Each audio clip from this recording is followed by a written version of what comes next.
Et donc aujourd'hui, c'est ce qui m'anime profondément, c'est d'arriver à partager que on n'est pas plus évolué quand on sort de son corps.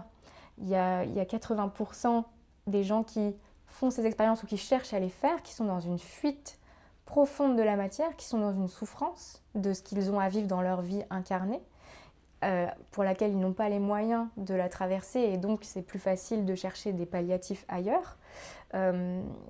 Cette façon de faire, il faut bien comprendre que quand on veut sortir de son corps avec notre volonté, quand on veut plus d'intuition, quand on veut des perceptions, il y a plein de gens, ils viennent me voir pour ouvrir leurs perceptions, mais qui veut à l'intérieur de nous en fait? C'est quoi la partie qui veut? La partie qui veut, c'est notre ego, c'est notre personnalité. C'est la seule partie qui est capable de vouloir quelque chose en fait, en nous.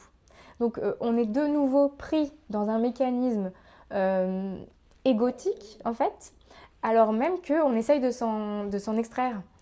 Mais on ne peut pas. C'est-à-dire que où qu'on aille, même si on sort de soi, on va se rencontrer nous-mêmes. Donc les expériences qu'on va faire hors de notre corps, elles risquent d'être parfois très désagréables. Par exemple, d'aller dans du bas astral, d'aller récupérer, rencontrer des entités pas forcément très sympathiques, etc. Parce que c'est lié à notre niveau vibratoire. Et notre niveau vibratoire, il est corrélé à nos pensées, nos paroles, nos émotions dans notre incarnation.